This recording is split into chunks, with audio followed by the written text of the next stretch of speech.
Welcome back, everybody, to the show. You are watching and listening to the Belly Up Fantasy Live Football Edition this Tuesday night, because we're back as promised. As always, I'm your host, Dan Mater, joined with Adam LaRue, Chris Dowhower, and Chad, Mr. at FF Coffee Break. How are we all doing tonight? Good. Ready to talk some football. I'm excited. We got Dynasty rankings, top 10 wide receivers, top 8 rookie tight ends.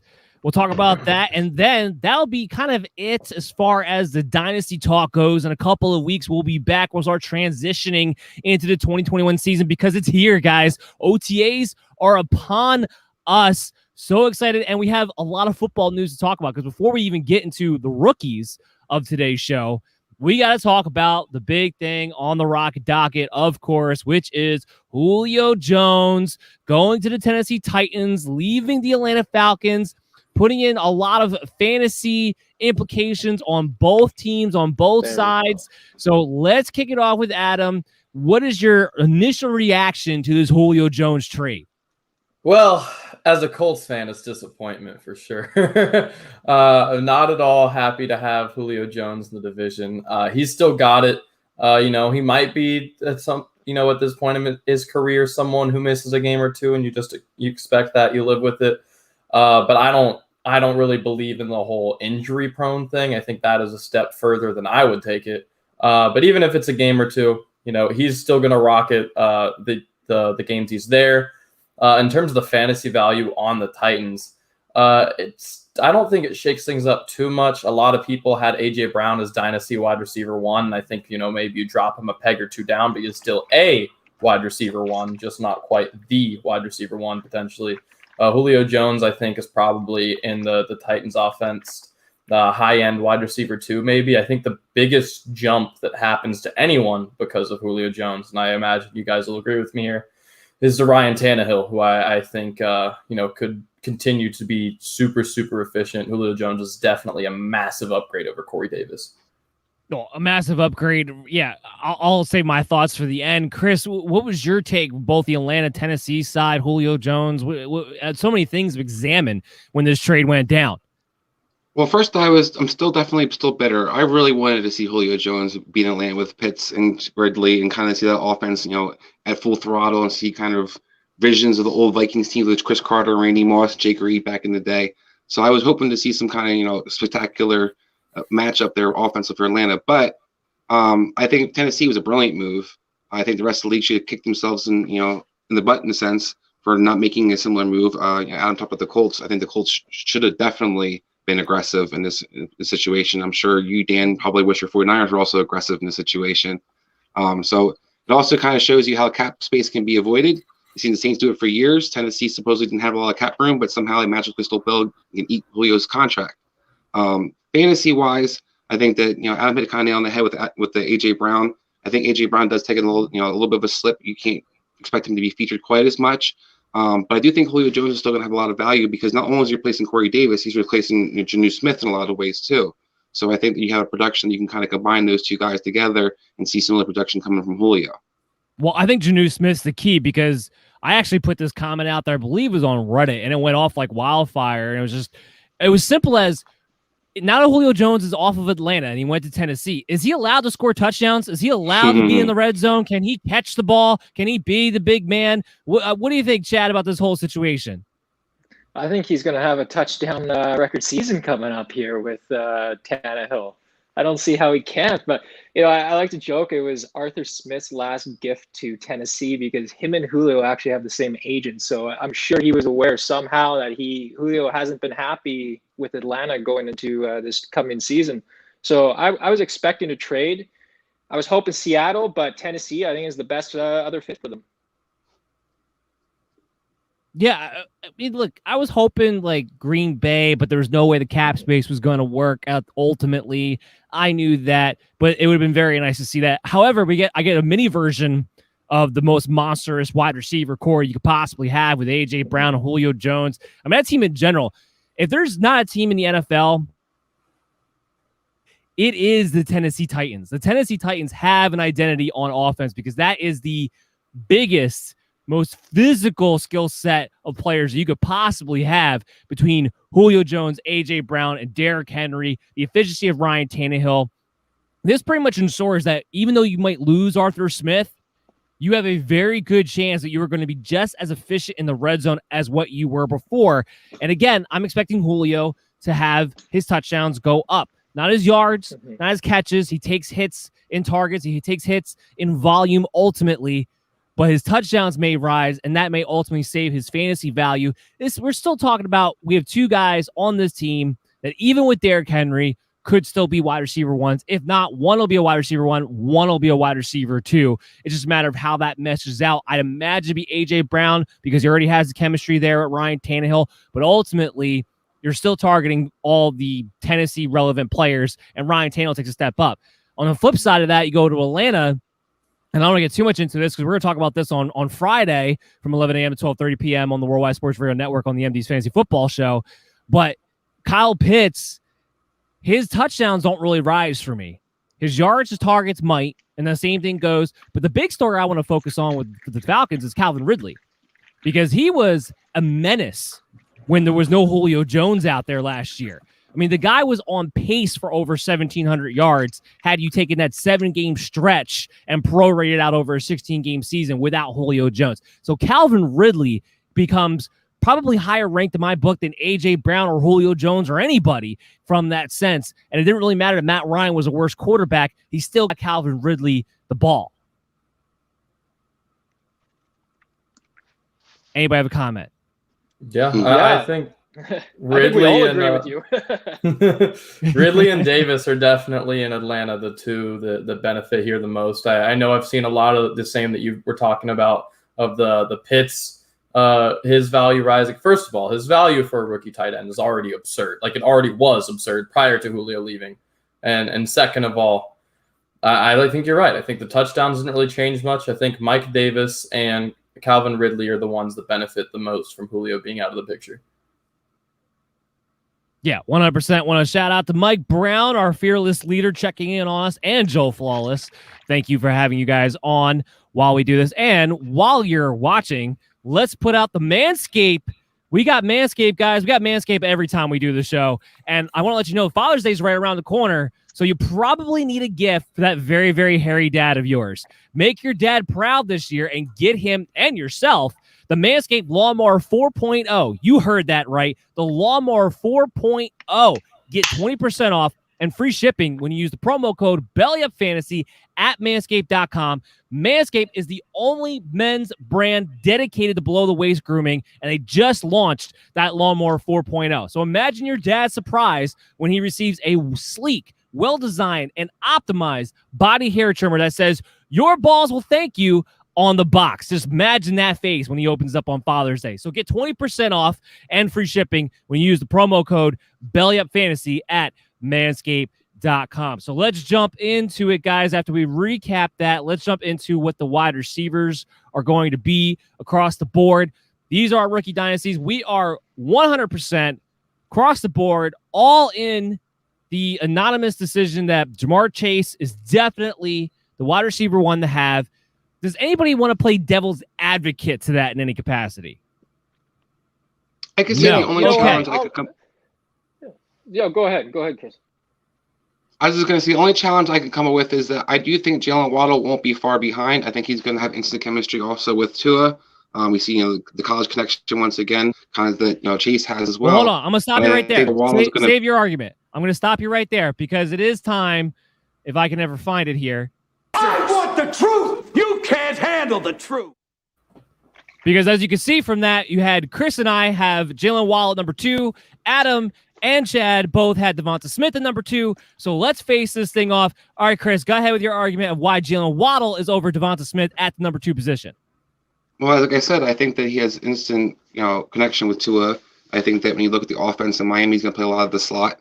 I think that Will Forrest was last year of a deal, only 1 year deal basically. Parker, we're kind of curious to see what his future will be. Waddle's not going anywhere anytime soon. I think he'll be the key part of Miami's offensive attack. I think overall they have a better offensive playmakers in place to help them transition. I think the Eagles, when you talk about Smith, I think he's going to see a lot of coverage, especially as a rookie right off the bat. They really don't have anybody that's a threat necessarily other than Goddard, in my opinion, that's really going to command attention. So I think he's going to have a little bit of a harder time trying to be as productive. Because I think Jalen Waddle is going to kind of be facing that third corner quite often and be able to just destroy him. Chad, what's your rebuttal? You know what? I do not disagree. I think Chase will be the better play next year. Absolutely. But if we're talking dynasty, I'm taking Smith. He has the talent and the draft. I mean, I don't want to say draft capital. They're both first-round picks and Waddle was ahead. But Smith has that Heisman Trophy pedigree with himself. I think he's going to be the long-term better play.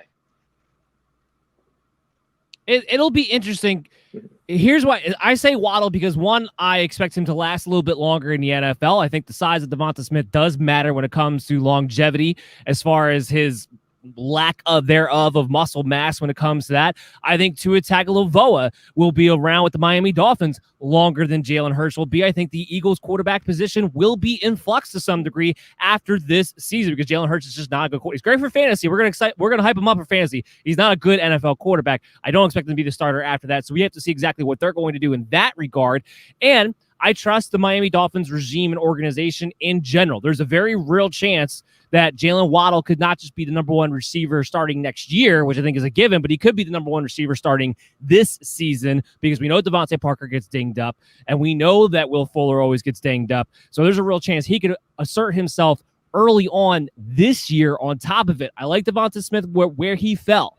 He'll be the number one target on the Philadelphia Eagles no matter what. But there's a lot of other things in flux. Let me take the better regime, the better quarterback, the better staff overall, the better floor. And plus, Jalen Waddle, I think, is going to wind up being, within the next couple of years, one of the most electrifying wide receivers in the NFL because of that game-breaking speed that he has. All right, Adam, now you can make your case, going back to you. See, and I like that you said the thing about his floor, because I think in the short term, and this is why I had Devonta Smith higher, because I had them very, very close. But I like in the short term, just because of sheer volume, I really do like Devonta Smith more as the short-term play. Of course, Fuller will be out the first 6 weeks, so that will help Waddle early on. But after that, I mean, is that the first 6 weeks? I thought it was just week one. Fuller? Oh, is he? Regardless, he's out for part of the beginning of the season. Yeah. So that will give Waddle a chance to be, we'll see him as at least the second target. But then for the rest of the season, we'll see him as the third target. Then, yeah, afterwards, it'll be just him and Parker. We'll lose Fuller from the equation, and that'll be great for him for sure. But I know that Devonta Smith, as long as he's in Philadelphia, regardless of who's at quarterback, will end up being the wide receiver one, unless something terrible happens, which I don't foresee happening. For his size, he's been he's had relatively no major injury history. I was just going to ask you real quick, Adam. As a Colts fan, and we got the Eagles have a coach from the Colts. Trey, when's the last time your number one receiver has been featured as a true number one receiver? That would have been the last year of T.Y. and Luck, but also I think that was the last time. 2018. But I think that's the last time we had a quarterback capable of having a true fantasy relevant wide receiver. Same coaching staff? Yeah, same coaching staff. I look at the Eagles. Go ahead. I feel like it's same coaching staff, but you have a one of a kind player though. I don't think they've had a player like him on the team in the last 3-4 years, have they? Do you? I don't know. Adler was. Well, my point is the Colts isn't so much that they don't have a true number one receiver. I think T.Y. Hilton was kind of that guy in a sense, but I think that they don't really primarily feature the receivers as much as other teams would. They use their tight ends a lot. They use their running backs a lot. So I question what a true number one receiver in that offense really looks like. That's all I'm asking. Oh, okay, I hear you. Yeah. But I will say this: I do think Devonta Smith by default will be that guy because there's nobody else to be had. I mean, you guys all know how I feel about Jalen Reagor. He's a one-trick pony who's not even that elite as one trick. So I will give you that part of it. Again, it goes back to Jalen Waddle for the long run. I think just projects out more for me. So let's go back to the rankings. Now we got that out of the way to make our case. You guys decide who wins that debate. It was me and Chris. Anyway, so number 3, we all got a little mixed up at number 3. I went Devonta Smith. You guys went Waddle. So we're just going to punch this to Chris because he's the only one who's really kind of different in this scenario. I want the truth. You can't can't handle the truth. I got it, and I spoke by Pete about You outside receivers are actually featured in that offense. You talked about not having anybody. I'm not really about Jalen Reagor. I'd be worried about Dallas Goedert and Miles Sanders stealing a lot of his touches. I think that when they look at a receiver as a true number one, I look for a guy who's going to get a lot of targets. I think that Bateman, in my opinion, profiles a lot like Michael Thomas does. I think he is the future of the Ravens' offensive receiving core. Either they keep Marquise Brown or not, who's going to be in the contract year next year. And I think that he's going to be the guy that they feature, they use, and he'll be the one they kind of primarily build their game plan around. We saw kind of with Crabtree and 49ers with Greg Roman. We saw with Sammy Watkins in Buffalo with Greg Roman. And I think that you're going to see something similar with Bateman, where he's kind of the guy that's the target monster. And I'm also much more bullish on that Lamar Jackson being a good thrower than a lot of people seem to be. But I think Jalen Hurts is not the answer at the quarterback position that I think Lamar Jackson is. Are they going to let Lamar Jackson throw the ball enough? I think that's more the question than anything else. Now, maybe because they actually have actual weapons, they will. But it still has to be seen at this point. Sure. I think the weapons help a lot, but I also think that the contract's going to help a lot. We see most of these quarterbacks, when they get that big contract, suddenly they're not asked to run quite as much. They're suddenly asked to throw the ball a lot more than they had initially been. Kyle Kaepernick in a lot of ways. So I think that Lamar actually will be a guy who can handle the more passes. Well, we see other guys, maybe they shouldn't have been given that chance, but I think usually that second contract, you usually see these quarterbacks not be quick to run, and their coaching staff's much more adept in making sure they throw the ball and check it down, or have the easy throws to kind of get rid of the ball so they don't get that beating, because you don't lose your $40 million quarterback. Yeah, but you bring up Colin Kaepernick, and one of his biggest downfalls is that Greg Roman went too pass happy. He went too spread. He does that with Lamar. While I agree Lamar's a little bit of a better thrower, it's still going to end up in the same way. You can't all of a sudden go five wide. You can't. He's still not accurate enough to go five wide and expect him to dig it dunking down the field. That can't be the offense. So what he did in San Francisco can't happen. Otherwise, it'll have the same catastrophe. I mean, what do you think, Chad? I think Lamar's the better quarterback. Look how many touchdowns he's thrown in the last 2 years. I know that number is ridiculous. I don't know it off the top of my head, but it's up there with all the other top quarterbacks. I also am high on Lamar this year. I think he is going to come out guns a-blazing. Rashad Bateman is going to be that target monster, like Chris said. I think he's going to get sniped by touchdowns from Mark Andrews, but I do feel that Bateman will be the guy, and we'll see how Marquise Brown does. But I don't consider Marquise Brown really a threat to Bateman's production. It's interesting. So Rashad Bateman, I mean, Chad going to Rashad Bateman's defense, going to Chris' defense, but you got him down at 5, tied with Adam. You two are the lowest of the group when it comes to Rashad Bateman because of this guy, Elijah Moore, that you guys both have at number 4. So go ahead. Talk to me about Elijah Moore. Why is he ahead of Rashad Bateman in your guys' eyes? Well, I'll start things off while I'm on the same path here. I mean, Elijah Moore he's killing it in training camp right now. There is nothing but great reviews. I do not see anyone else on that team who is going to be able to outperform him. I know Crowder's still there. I don't know what's going on with that though. I mean, they can release him and get so much more space in the cap, but he's not. Even if he's there, I do not think he's going to be an issue with Elijah Moore. I think Elijah Moore's more electric. At the end of the day, Crowder, he hasn't had an outstanding career, and I don't think it's gonna start anytime soon. Good, Adam. I'll let you make your case too. Well, you know how bullish I have been on Elijah Moore this entire draft process. I've been in on Elijah Moore since like January. I love the kid. I think he's one of the crispest route runners in the class. Just all around really great player. His comeback route is phenomenal. I can talk about him all day. But at the end of the day, I really do think he's going to be a PPR machine. And I think that's really where this is going to be a little different, because I think overall, you're probably going to see Rashad Bateman maybe be a better standard player, because I think he'll probably end up with more touchdowns. But I think Elijah Moore, you talk a year or two out, and we're all Zach Wilson fans here, or for the most part. I think he could genuinely be someone that's getting 80 receptions a year, 2 years down the line. And even early on, I think he's going to be very productive. I just think he's going to be a PPR monster. I think even early on, he'll probably play in the slot. And I think, Zach Wilson might have to be checking down a lot early on. So overall, I just think he's going to be super productive. I do love Bateman. I think people are, like you said, Chris, underrating Lamar's ability to throw, especially to the outside. I think people aren't respecting what Lamar is capable of. But I just really love Elijah Moore.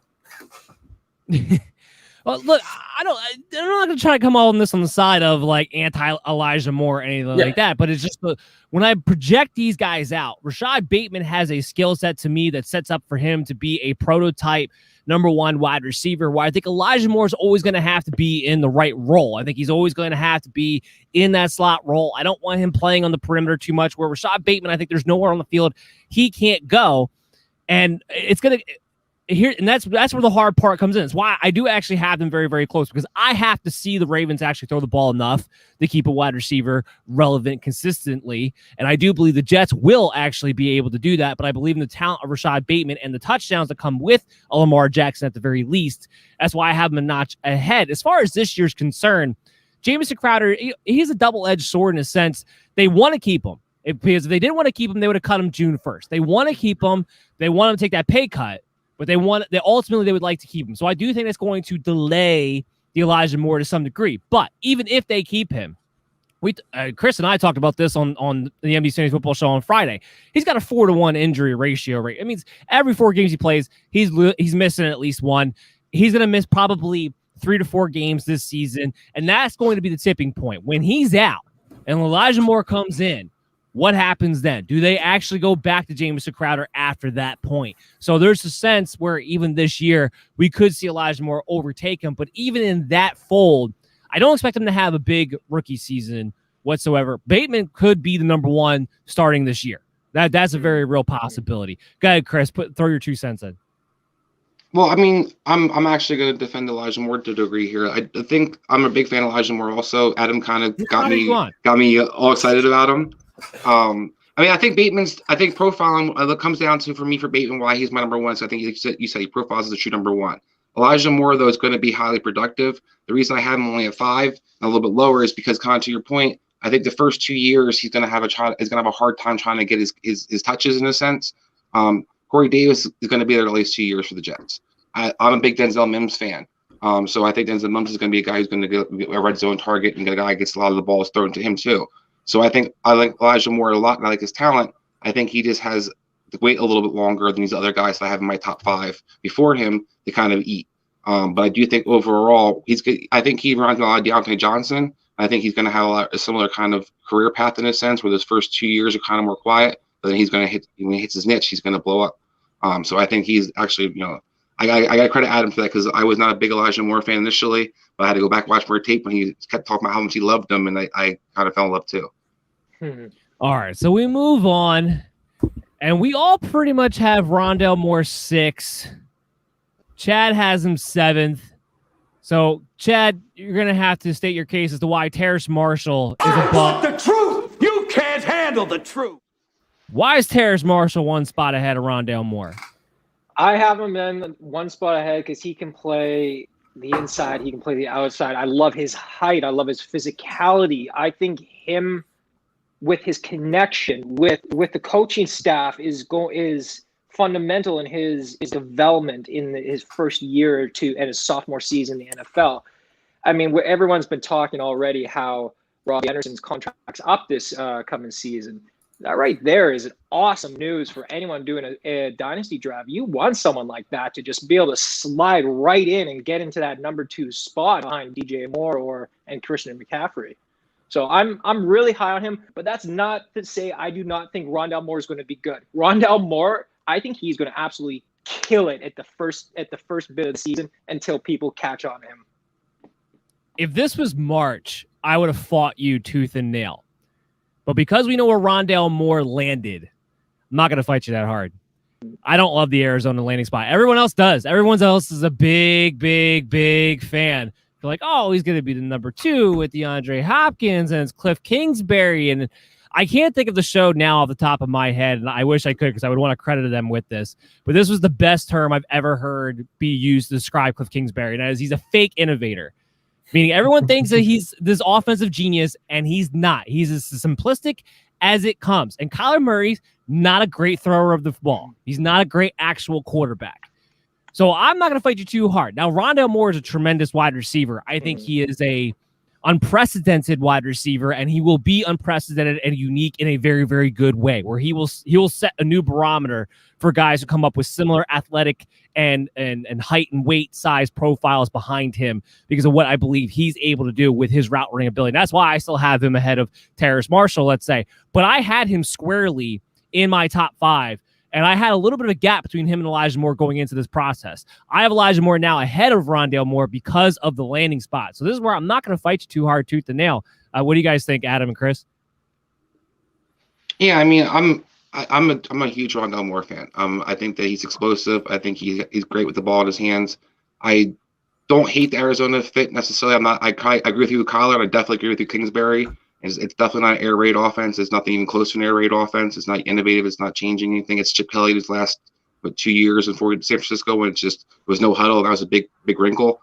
I think that you look at a guy who's going to get the ball checked down to him a hell of a lot, though, because one thing I do see right now is Arizona does captain check down all day. Kyler doesn't look to push the ball down in the field a lot. That's why Hopkins' yards per catch went way down. Fitzgerald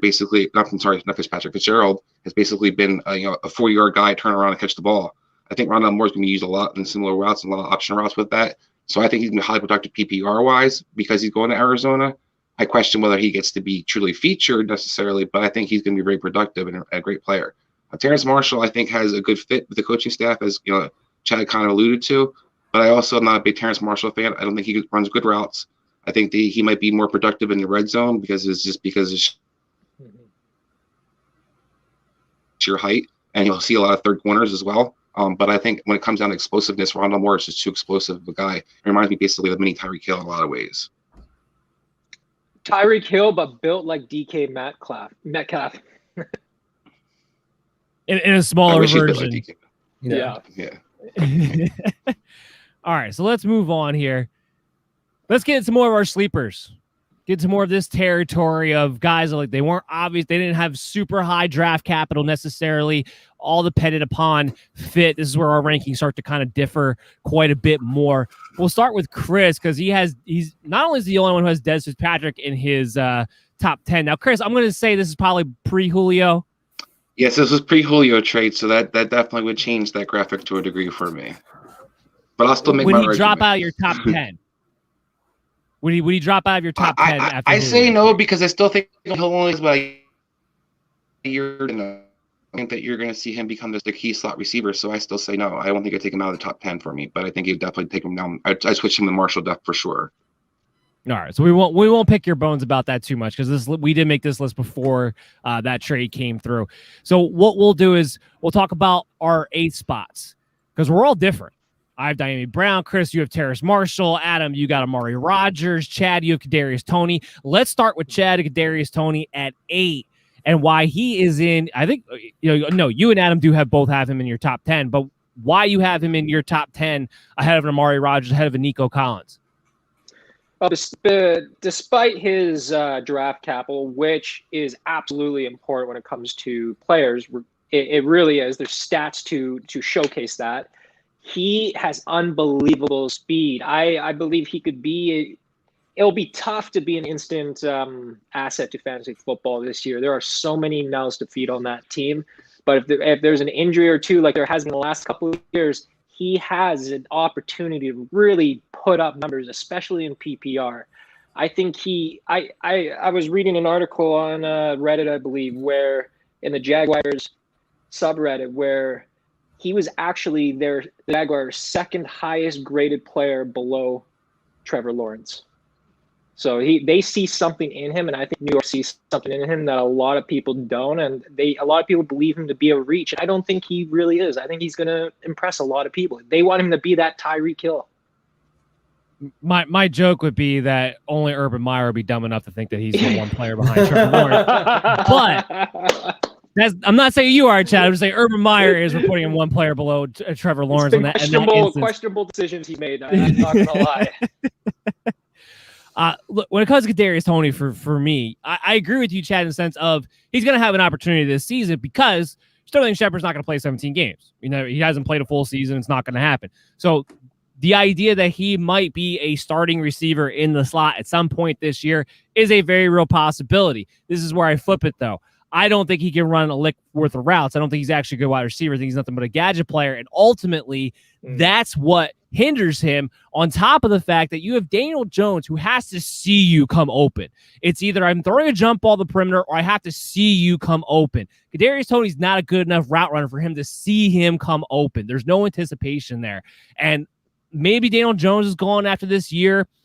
That's going to depend on whether David Gettleman's going after this year, because if David Gettleman's still there, I think Daniel Jones will probably wind up still being there. And that's my problem. Ultimately, I think Kadarius Toney's probably one of the guys that I have pinned as the top notable bust for the first round. Adam, Chris, I don't know how you guys feel. I also I have a sinking feeling he's going to end up being a bust. I'm not a Toney fan. I had him at 9 on my list, as you'll see, but that's largely off of that draft capital, because he's going to repeatedly get opportunities, at least during his rookie contract. And I do think, and I agree with you, currently he is an awful, atrocious route runner. But I do think he has quick enough feet where there's a non-zero chance out there that he develops in that category. And otherwise, I mean, he's not too far out of being the RB2 on the Giants at this point. Overall, I think they're going to force getting the ball into his hands. I'm not sure if it'll be as a receiver. I'm uncomfortable with that. But, I mean, at the end of the day, I'm not going to take a fourth-round receiver over a first-round receiver in a rookie draft. I wouldn't take Toney before the end of the second, personally. That's just where I value him. It honestly probably close to the third. But, I do think at some point you just have to take the draft capital. Mm-hmm. I don't necessarily disagree with you there. Let's talk about Nico Collins, and we'll gang up on Chad. You and I will gang up on Adam and Chris for not putting a guy who actually might be the number one target on his team in their top 10. I'll start. Nico Collins might be the number one target on his team in the top 10, guys. Come on. Like Brandon Cooks, yes, he'll lead the way, but this is going to be a terrible team. And Nico Collins profiles out to be a better red zone threat. We'll see. I don't care if it's Tyrod Taylor. I don't care if it's Deshaun Watson. That defense is horrendous. They're going to have garbage time starting halfway through the first quarter.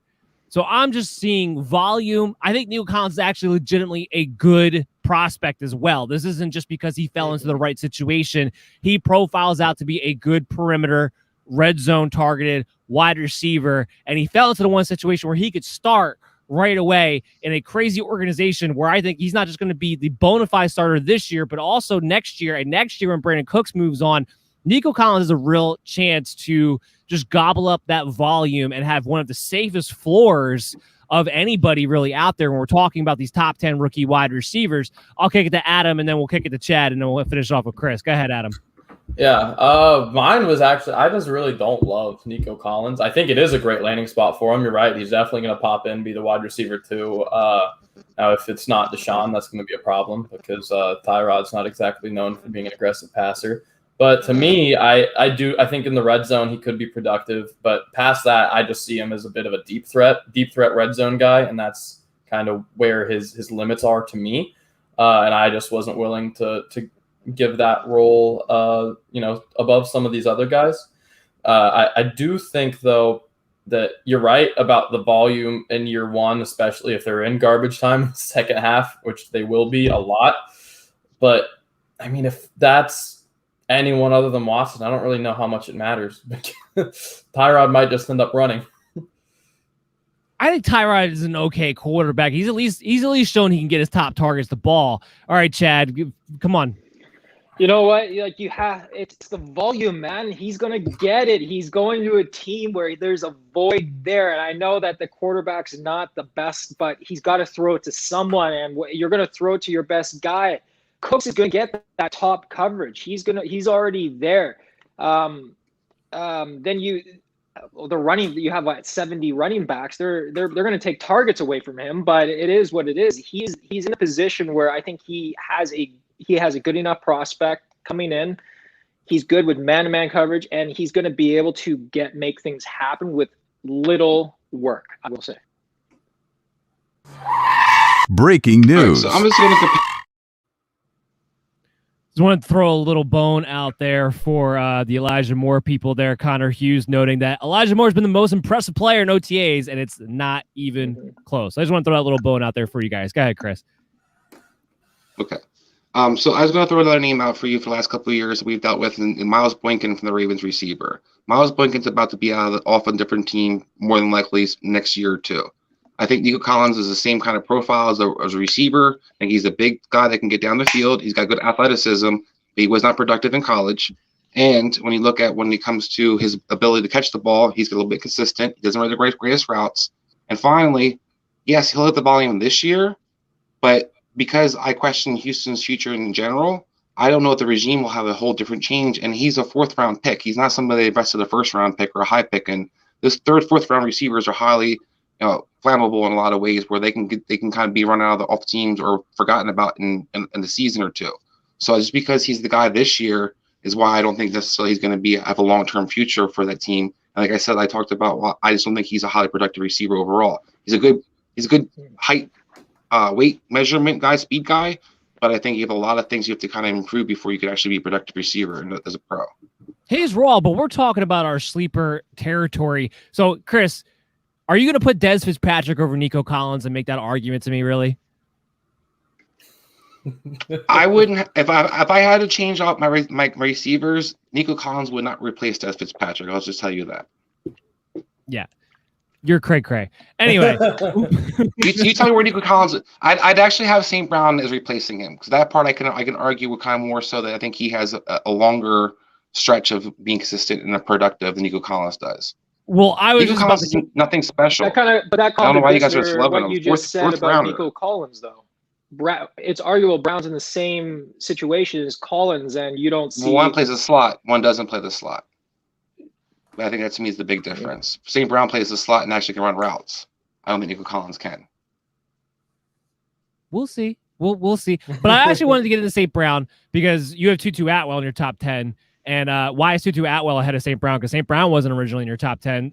So you need to explain that one to me there. Well, that was more just for you because of your hatred for Tutu Atwell. And I wanted to make sure that I got to talk about him a little bit more because you have this disdain and think he's going to be some kind of bum. But have a very high, is doo-doo, okay? Tutu is a very high opinion and a very excitable, position when it comes to Desean Jackson's productivity in the Rams offense. So for me, Deshaun's a guy who's going to probably play. You talked about your injury ratio. You keep overblowing that. Maybe we get 2 to 3. Maybe we get 2. Can I finish my sentence for a second? No.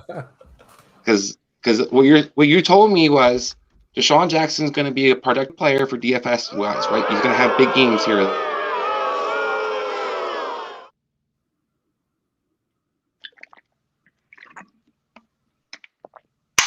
He's going to play more than 3 games, and he will be the productive down the field receiver. He will replace rather Woods or Cup moving forward. One of the two is not going to be both going to salaries next year or two, so they're going to move on from one of those guys. And I think that he has the draft capital that Chad's talked about that was put into him for a reason. And they have a good vision of how they want to use him. I think he's going to be very, very pair really well with Matthew Stafford and be very productive. Plus, like I said, I wanted to see you have to actually answer why Tutu Atwell is such a scrub in your opinion. Honestly, go ahead, Chad. I didn't even cut you think off. LA. Oh no, sorry to say. I think LA has been trying to find that deep threat receiver, and they think Atwell's their guy. They know Desean Jackson's not going to be around for forever, and it's just to pass on his knowledge, and then he's going to be him. Yeah. Okay. First of all, Tutu Atwell's a bum. He can't run around. He's 5'0". He's smaller than even Rondell Moore from an overall height to weight ratio.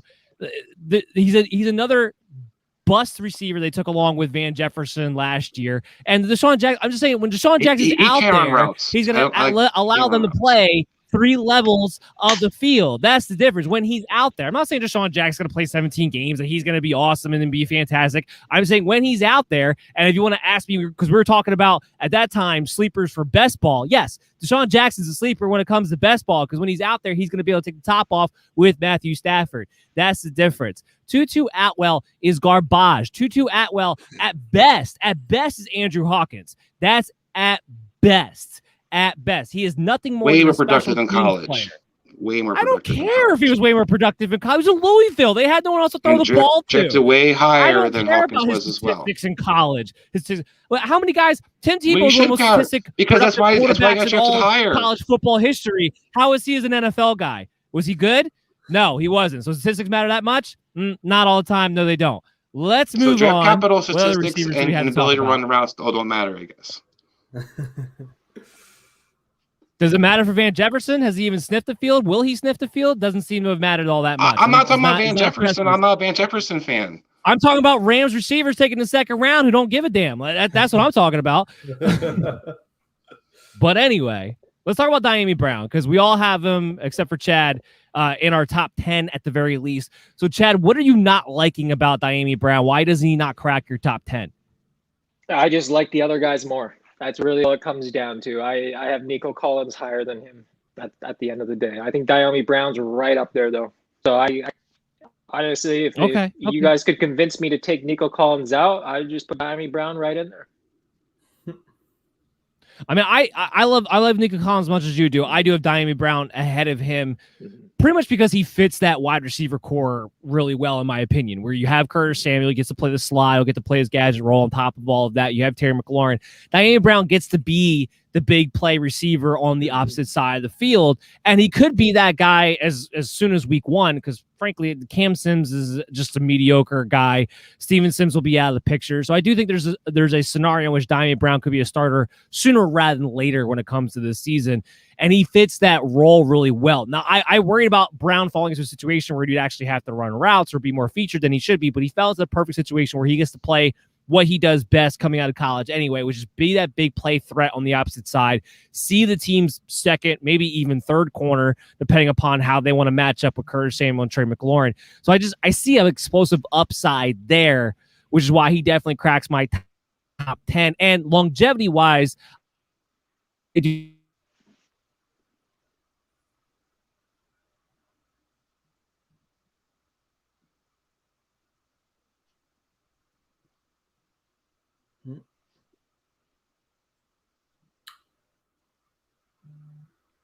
Huh.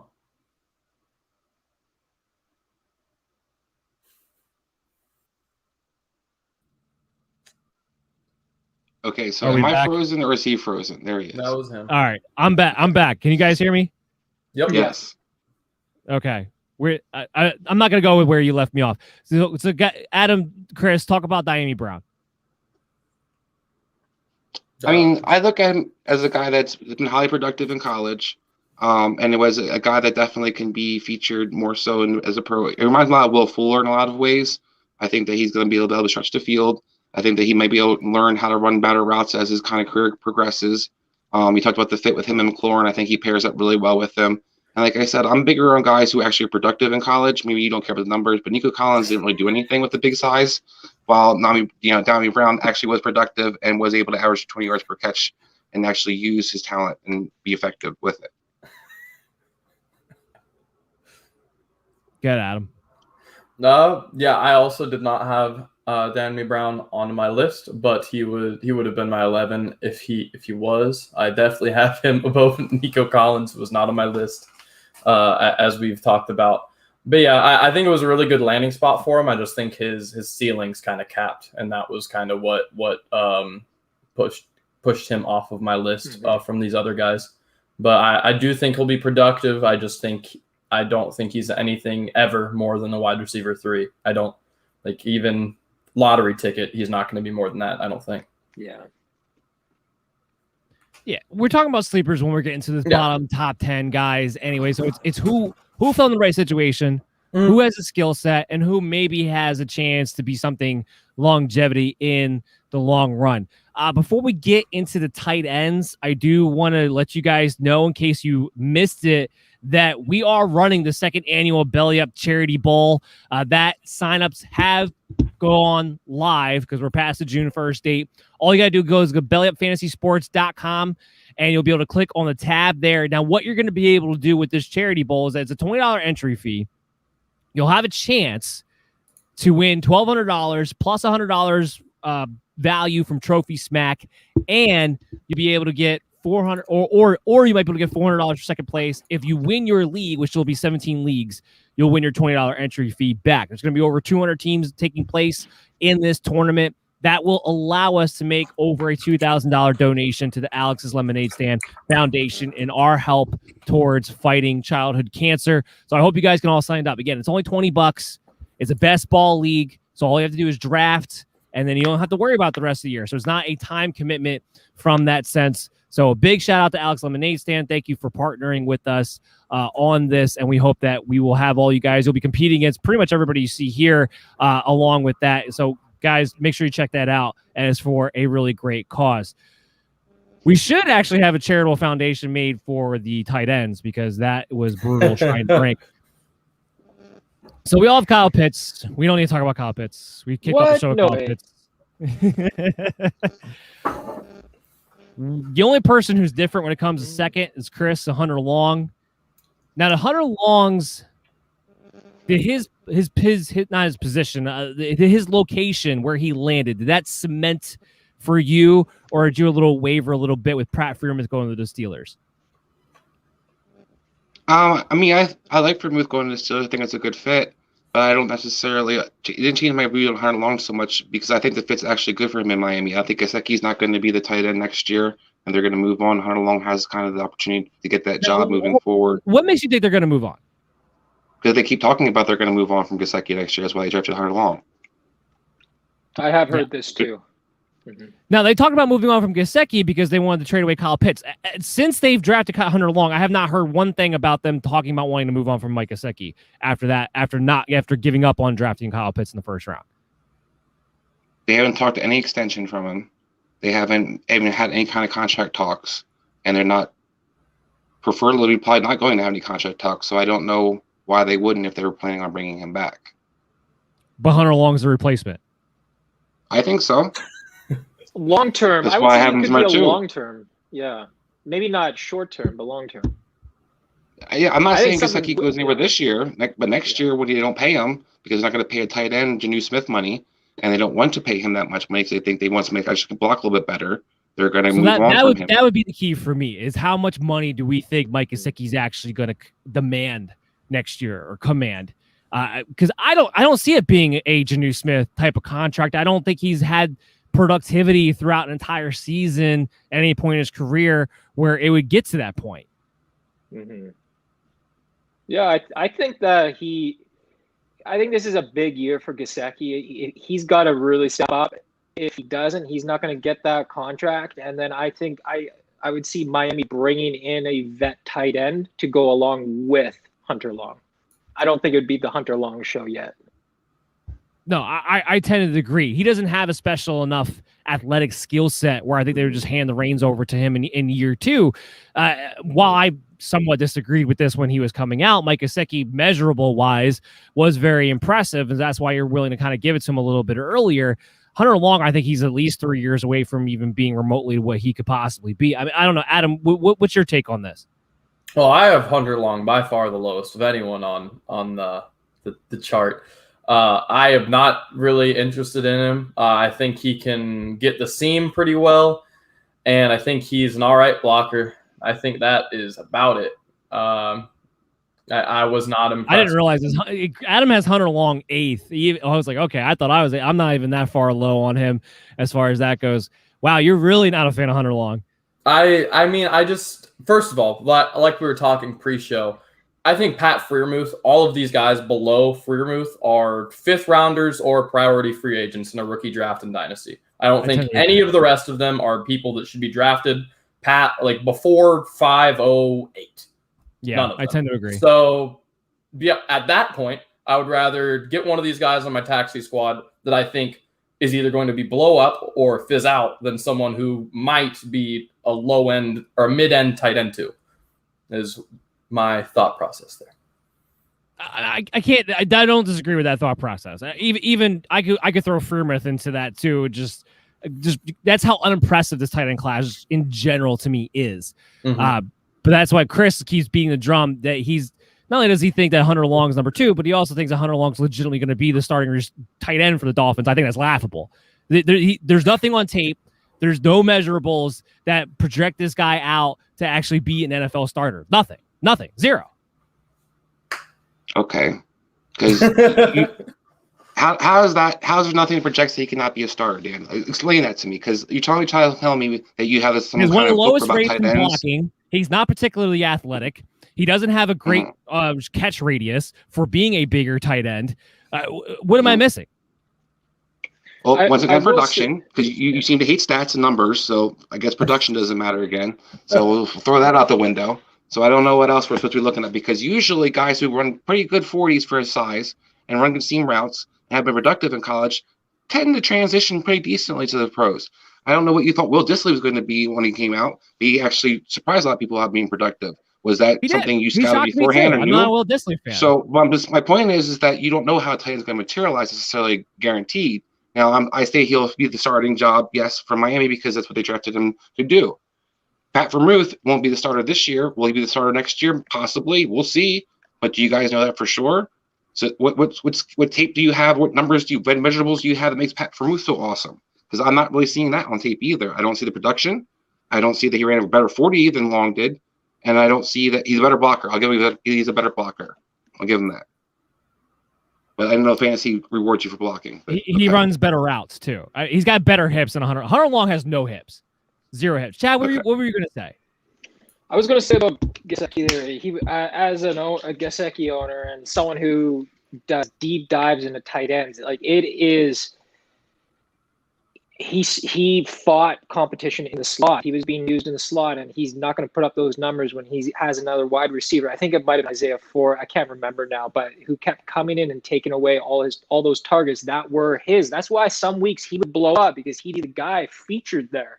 Other weeks he wasn't, and that is a huge issue with Gesicki. I don't see Hunter Long outshining him to take that away. But I also don't think Gesicki's in a position where he's going to be able to earn a massive contract to keep him around. So if they keep him in, I think the only way Gesicki will be on the team is if he doesn't take a big contract. And if he chooses to leave, they're going to bring someone else in. It's not going to be the Hunter Long show. I tend to agree with that. All right, we can move in to some other tight ends that we're going to disagree with, because we got plenty. Why not argue about? What do you mean talk about more about Pat Freiermuth? Well, I just want to hear. I want to hear everybody's kind of rationale why you guys all have him so high, because I don't see it.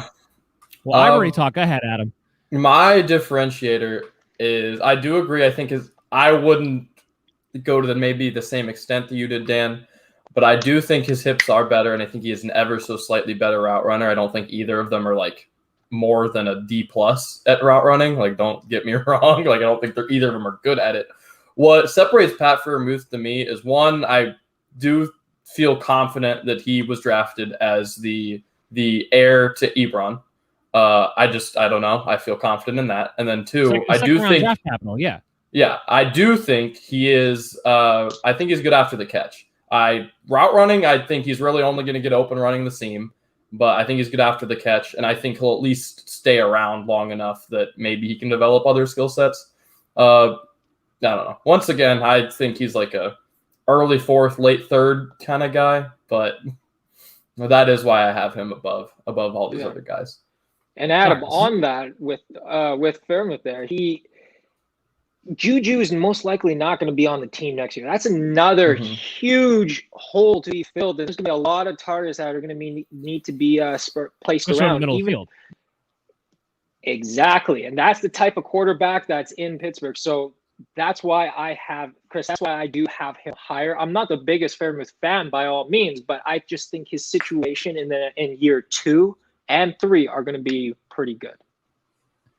Let's talk about somebody that we will probably all agree with that is the only, tight end I could say once you get past the top 3 that I think I'm excited about from a sleeper standpoint, which is Kylen Granson, because of the situation that he fell into. So we'll kick it off with Adam being the Colts fan there. What's your outlook for Kylen Granson? Why is he a sleeper in all of our eyes, frankly?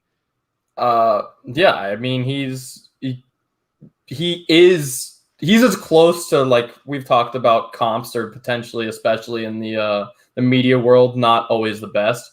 He is Trey Burton. That is what Kylen Granson is. Like, he is going to be Frank Reich's new and younger, shinier Trey Burton. And with Mo Alley Cox is getting up there, and he's starting to, for some reason, despite the fact that he was brought in to be this receiving threat with his athletic background, somehow Frank Reich is finding a way to pigeonhole him as mostly a blocker and possession guy. And Doyle, in his old age, is becoming less and less of the chain mover, the consistent hands guy that he was, and is more of just a blocker. There's not a lot of worry of other guys being the move tight end in Frank Reich's system. Early on, it's going to be only Kylen Granson really being that move tight end. You'll see some Mo Alley Cox, but not a ton. And then long term, I don't know if either of those other guys will be there. And Frank Reich has this crazy man crush on Kylen Granson because, once again, he thinks he's Trey Burton. And the other thing, too, is that they didn't really add anybody in. They brought back Mo Alley Cox. They brought back Jack Doyle. And they replaced Granson with Trey Burton. I mean, Chris, I guess the only thing would be, are they ever not going to be a 3 tight end committee? I don't know if he'll ever get a chance to truly shine by himself, but I think Trey Burton's pretty valuable in fantasy right now, especially because tight end's so volatile. You're looking for that guy who's going to be the primary pass catcher in a sense. You see people year after year try hype up a Cowboy tight end, for example, like Blake Jarwin or whoever. They're always trying to have somebody looking forward to kind of step up. I think this guy has a lot of profiles as the guy who's going to be that move tight end, as Adam kind of alluded to. He'll play a lot of slot. He's not a blocker at all, so his job's going to be to basically catch the ball. So even if he doesn't play all the snaps, it necessarily doesn't matter because he'll be involved probably heavily in the passing game, which is all we're looking for fantasy-wise. Yeah, I mean, Chad, what do you see when you see in a Kylen Granson?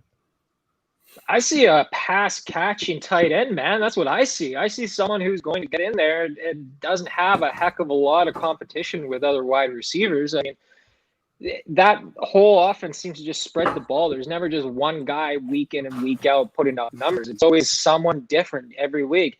And I think a tight end who can get in there, be that pass catcher, and come from that Frank Reich offense. Like we saw with Zach Ertz, he blew up with Carson Wentz. I don't see why Granson can't. The parallels are all there. We'll find out more in training camp and preseason, see what he has. Yeah, I like his little skill set. Like I said, he's a sleeper who has a particular skill set on a good location where he's somebody of note. To Adam's point, though, I don't want this to get twisted. I'm not drafting him in rookie drafts. This is a guy that you're going to pick up if you're doing startup rookie drafts right now after the fact. But I'm going to aim for him over most of the others when it comes to that. All right, so I guess we were too much on the same team on that one. So let's mix it up. Let's go. Let's see here. Adam and Chris, you get to Adam, Chris, and Chad. You get to take me on when it comes to Tommy Tremble because Chad doesn't even have him in the top 8. You two have him at 7. I have him at 5. The blocking tight end who fell into a great opportunity. I think actually potentially fell into the one opportunity that he might be allowed to catch the ball and play early and play in the Joe Brady, play in the Thaddeus. Be Thaddeus Moss. I don't care if you're Thaddeus Moss. Look at the rest of these tight ends. Thaddeus Moss would be an upgrade what he did in LSU, catching touchdowns. That's all I need Tommy Tremble to do. He's going to get a chance to be a starter week 1. I got a frog in my throat. So, Chad, go ahead and talk, please.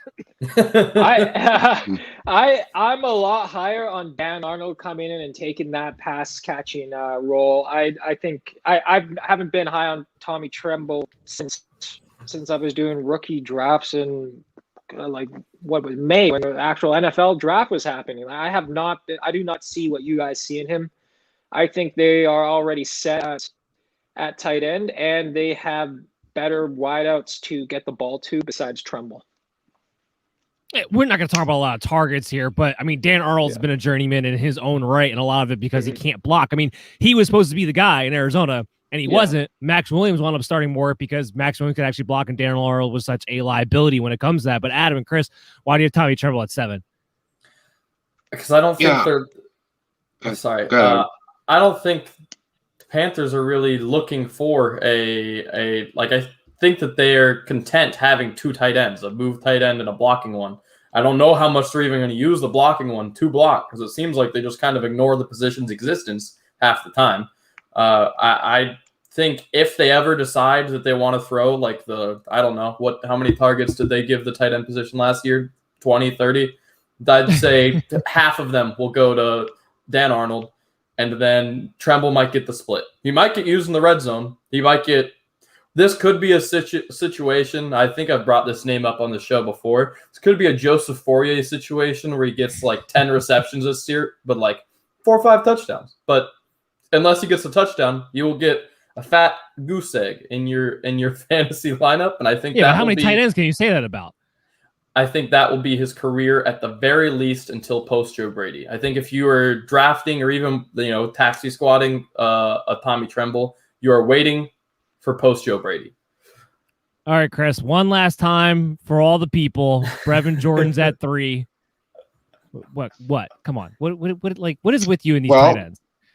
Okay, so first of all, I'm going to evaluate tight ends because I'll put out Hayden Hurst versus Mark Andrews. But anyway, when it comes to one time you were right, the one time, and what tight ends have we argued about?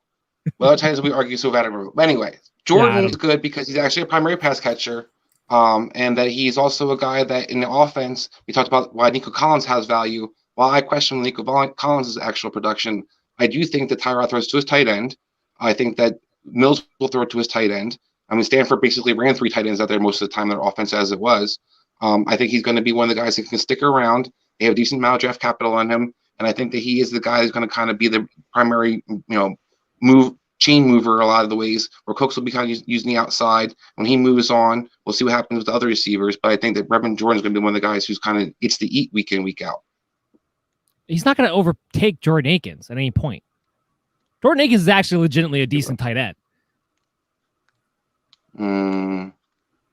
He's a good blocking tight end. He's good in the red zone, too. He dropped a lot last year. He did. He did drop a lot of passes last year, but Brevin Jordan is can't block his shown shadow. So I don't know how often. He's not part of it. I'm not asking him to block. Once again, just like Granson, I'm not asking him to block. I'm asking him to catch the ball. I see the opportunity. Like if we're high on Nico Collins for opportunity, there's no way we can not be high on Brevin Jordan for the exact same thing. There's a hole on that team, and someone's going to fill it. We just don't know who it's going to be. It won't be Brevin. I can tell you that much.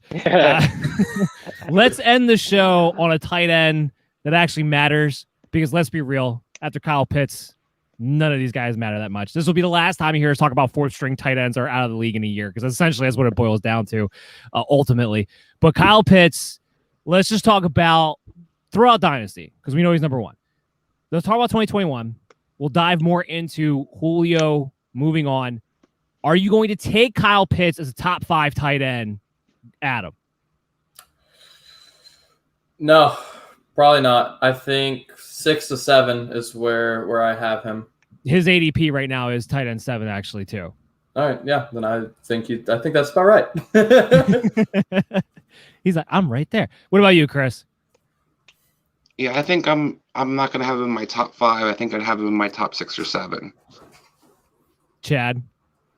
Okay, top 5. We're talking Kelsey. We're talking Waller, Kittle. Then who's popping up there? Is it going to be Andrews and then Hawkinson? Yep, that's my 5. Okay, I throw Goddard in that mix. I'm putting Pitts in there. I'm putting Pitts 5, but he will not be on my team because I don't think his ADP is going to be way too high. Yeah, while his ADP right now is tight end 7, and I believe in half-point PPR leagues, off the top of my head, it's 97th overall. That's also, we have to take in mind, that's pre-Julio Jones trade. Mm-hmm. So the odds are that he's going to skyrocket up quite a bit to being in that top 5 territory. 5th, 6th round pick, man. Right. in some leagues. And Yeah. I agree. He's probably going to skyrocket up to that point ADP wise, which is, where a lot of people, it's where I thought he was going to ultimately be even with Julio Jones, because there's so many people on the Kyle Pitts train to begin with. I am going to give a little bit of a teaser to what we're going to talk about on the Friday show, because Chris, we are going to be talking about the Falcons on the team profiles on Friday. I'm going to give a little teaser for it. I statted him out. I did some of my projections. That is one of the teams that I projected out. And it comes down to this much of a hair. If he gets, because I believe Hayden Hurst will be involved. This is going to be a 2 tight end set team. So I think both of these guys are going to get involved.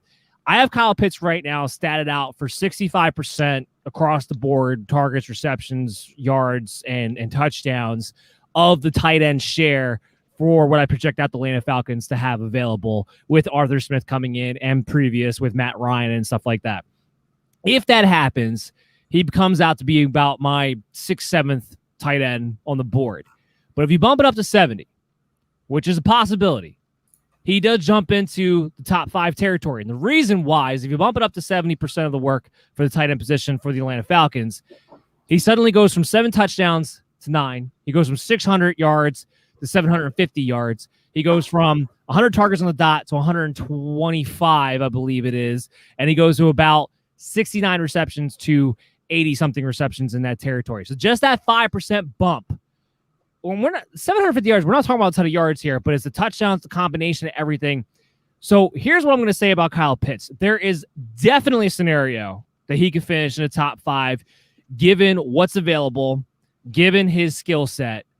But I'm going to lean on more not, because I'm going to say this. Hayden Hurst is going to be more involved than people realize. I actually think he's going to be a streaming tight end too, especially when they get in close as the blocking tight end. He's going to be on the field a lot. And it's going to take away from Kyle Pitts. And Kyle Pitts is going to have to play wide receiver quite a bit for him to be a top 5 tight end. Ultimately, what it boils down to for me, don't draft him at his ceiling. Because if you get a 70% of work, you're drafting him at his ceiling. If you can get him at tight end 7 right now, I'm perfectly fine with that. Perfectly fine with that value, with what this team could be, with Matt Ryan's history, with Arthur Smith's history. Perfectly fine with that. But don't draft him at his ceiling, because if you do, like Chad pointed out, you're talking 4th, 5th, 6th round. You're passing up very valuable wide receiver 2s, RB 2s in that situation. And there's still going to be a wide gap between a Travis Kelce, a Darren Waller, and everybody else that you name at the tight end position. So that gap is not worth going over that guy in those rounds, because the gap is going to be too great between you and the elite guys anyway. Load up at the wide receiver running back position. If you can give it tight end 7, which is more like the 8th, 9th round, then fine. But I anticipate that ADP flying up the board. That breaks my heart. It really does. I want him on my teams. I just don't think I'm going to be the guy to pull the trigger. No, it just leaves an uneasy feeling. I love Pitts. I love his athletic skill set, but Evan Ingram has been the best rookie tight end, not just last 10 years, last 20 years. And he was the number 1 target, period, on his offense when that happened. And even then, he finished at 5th, but barely. He was literally 5 points ahead of the next guy. I'm not going to draft a guy to be top 5 in his rookie year at tight end position. That's it. That's all. Guys, I think it was a great show, and we're done. I think we're done with the rookies, at least, and as far as Dynasty talks go. Adam and Chris are going to be the main hosts of the show the next time we come around in 2 weeks. We'll be transitioning, like I said, getting ready more for 2021. So we're going to see how that goes when I hand over the keys of the kingdom and Chris gets to hog the mic and yell at me a little bit more. But Adam, how are you doing? Where can we follow you? What are you working on? Tell the people, let them know. Yep, you can follow me. I have my Twitter handle on the screen now at LaRue Adam. I am still hard away working on my running back rankings. Like I said, I want to have my write-ups on all the 36 running backs that I want to talk about. I want to have the write-up for each of them done before I release the first one, just so I know it gets up in a timely manner. So I'm working on that. I'm hoping that starts to get out next week. But there's a couple of side projects I've started to look at, so maybe not. Maybe not. We'll see. It'll get out soon. Something will be out soon.